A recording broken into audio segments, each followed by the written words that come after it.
喂，Hello，大家好！2018年新年快樂，咁希望大家身體健康啦，事事順利。今日我哋咧又講翻刀呢個題目啦喎。咁今日我哋講嘅 topic 係乜嘢咧？就係點解有陣時我哋磨一把刀磨極都好似唔夠利嘅咧？甚至有陣時我哋磨到上6000或者16000，話16000好利啦咁樣。咦？但係出嚟個效果都係爭啲嘅，切嘢嗰陣時硬係棘住咁樣，唔係好利嘅。嗱，咁今日我哋咧就會準備咗6個 point 啦，咁同大家去分析一下點解一把刀人哋磨會利過你咧，或者係點解你磨到上咁高 grit 數都係唔夠利咧？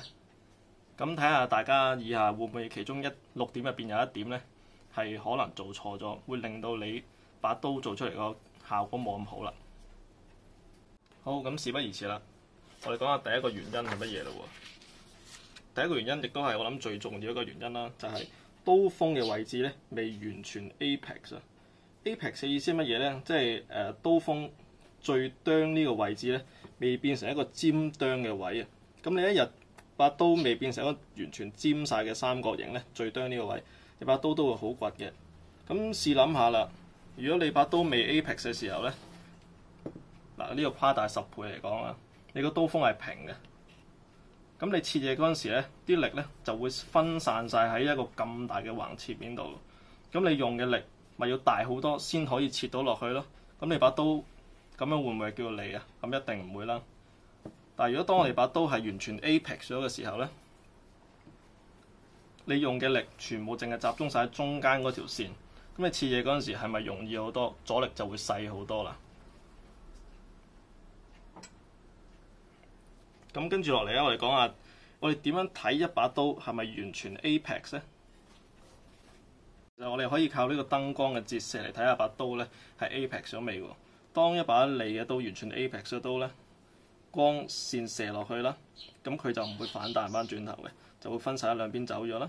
但係當一把掘嘅刀有咁大個平面嘅時候咧，光線就會折射翻轉頭啦。嗱，咁一把 apex 咗完全 apex 咗嘅刀咧，你咁樣睇落去咧，係乜嘢都睇唔到嘅，因為好似一個黑影咁嘅。咁咧證明咧把刀完全 apex 咗，因為佢冇任何折射啊嘛。咁當一把掘嘅刀，你喺燈光底下折射落去咧，你就會見到一條好大嘅銀色嘅線啦。咁即係證明咧，佢個平面好大啦，光線落咗嚟之後反射翻轉頭，咁你就睇到有一個好大條嘅銀色線啦。咁即係意思係乜嘢咧？你兩邊未磨夠，中間咧係完全未 apex 啦。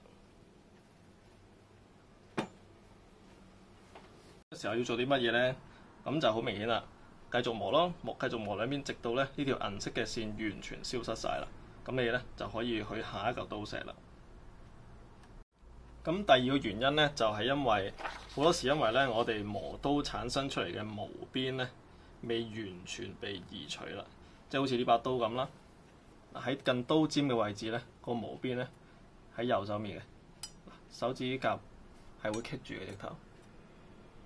咁但係近刀柄位置咧，就啱啱掉咗去左手面喎。咁即係你把刀而家係歪埋一面㗎啦。咁你咁樣切嘢嘅時候咧，亦都係會冇切得咁流暢啦。咁我哋點樣可以將呢個毛邊移除咧？接下落嚟咧就會有個示範啦。嗱，咁我哋點樣去移除一個毛邊咧？我哋而家做一個好簡單嘅示範，詳細再深入啲咧，我哋就下次拍片先再講啦。嗱，咁頭先呢邊同埋呢一度都有毛邊啊嘛，咁我哋咧就喺原本磨緊嗰個石啦。我哋平時磨刀係向前後推嘅，但我哋而家動作純粹係向後，向刀背位置推。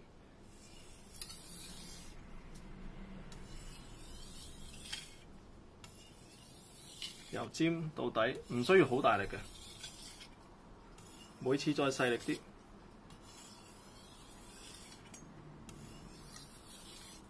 咁咧，呢個燙刀嘅方法咧，其實係一個好有效移除毛邊嘅方法嚟嘅。我哋每次細少少啦，直到咧個毛邊完全消失啦。嗱，而家咧冇棘到手指啦。呢邊咧仲有少少，咁我哋咧就繼續燙咯，燙到佢完全冇晒為止。咁我哋先去下一個刀石。咁跟住落嚟嘅第3點咧，就係我哋磨刀嘅時候咧，用錯磨刀石啦，號數選擇上有個錯誤啊。當一把刀好刮嘅時候，你想去一定要 Apex 數啊，佢先會嚟嘅。咁但係你如果用錯一啲比較高 grit 數嘅石，比如可能3000或者以上嘅石咧，咁佢磨走嘅物料係好少嘅，係其實幫你Apex 唔到把刀嘅。咁當你個刀鋒完全 Apex 唔到，你永遠都係維持一個平面咁樣去磨。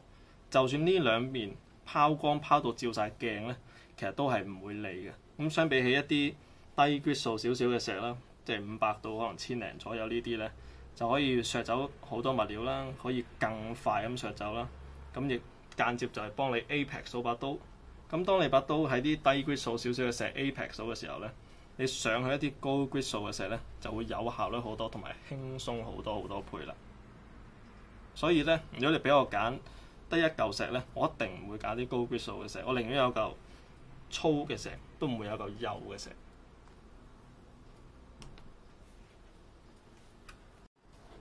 咁而家到第四個可能性咧，就係可能因為你幼磨嘅時候咧，用力過度啦。即係有啲人會講話喂，我4000 grit 嗰陣時，3000 grit 嗰陣時，把刀明明磨到好利嘅喎，但係點解我再上啲更高 grit 數嘅石嘅時候，反而會磨刮咗咧？因為咧好多時一般嚟講咧，越高 grit 數嘅石咧，嗰個硬度就會越高，及石嘅硬度越高嘅。一嚿硬度越高嘅石咧，你喺上面磨嘅時候，拋光嘅時候咧，就應該用更加細嘅力度咯。如果你用太大力嘅時候咧，你原本好靚一個 Apex 咗嘅刀鋒咧，就會俾一嚿好硬嘅石推歪咗，推埋咗另一面啦。咁變咗把刀出嚟咧，就仲掘過之前啦。咁所以咧，我哋譬如4000嗰陣時可以磨到好利嘅，6000我哋要比4000更加細力，8000要比6000再細力。到16000嘅時候咧，咁可能我哋把刀純粹只係擺把刀嘅重量喺上面，輕輕前後推。千祈咧就唔好額外加力到落去，咁你做出嚟把刀咧又會利啲，刀鋒咧亦都會乾淨啲嘅。咁而家到第5個有可能發生嘅原因咧，就係一啲使用者嘅失誤啦，或者係磨刀時候咧磨得唔平均啊，有啲位置磨得太多，有啲位置磨得太少。咁呢啲情況咧，其實真係成日都發生嘅，所以希望大家就唔好犯呢啲錯誤。另外一個咧就係使用者錯誤失誤係乜嘢咧？就係用一把刀開罐頭啊，攞嚟撬啲好硬嘅嘢咧，咁令到把刀咧彎咗而唔係直啦。一把直嘅刀咧係咁樣噶嘛，但係好多時咧即係我見得太多，所以先咁樣講啫。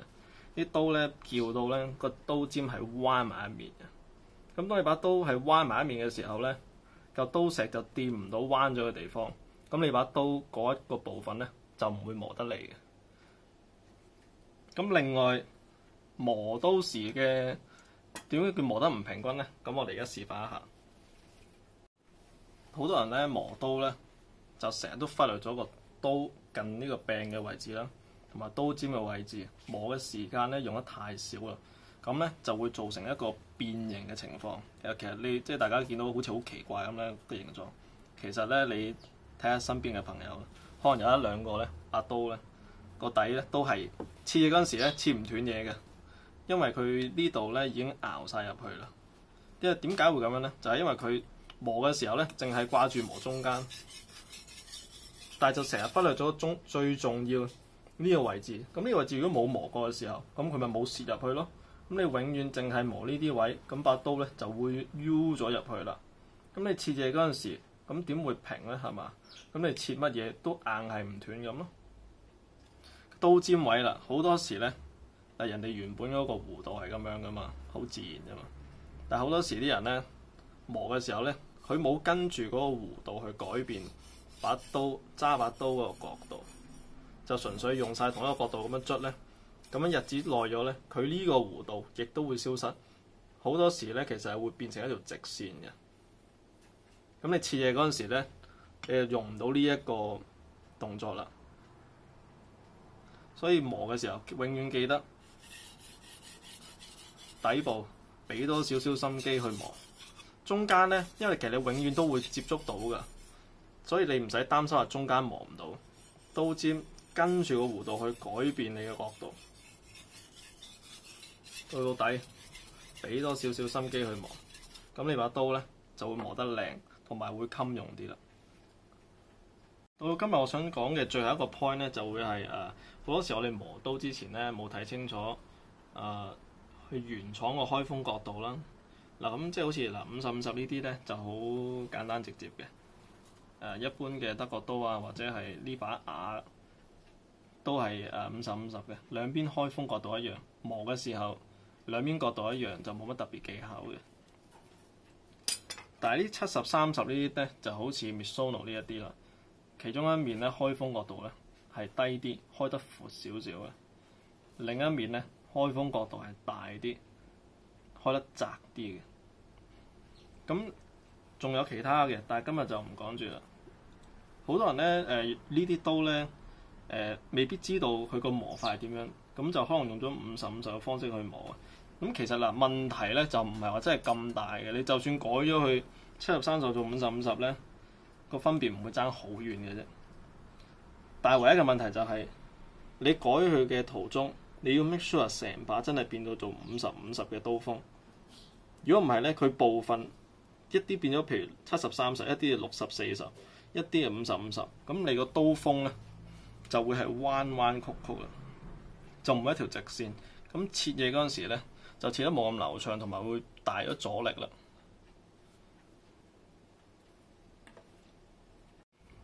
咁今日想同大家講嘅咧就係咁多啦，希望頭先同大家分享嘅內容咧多少有少少幫助啦，對大家磨刀。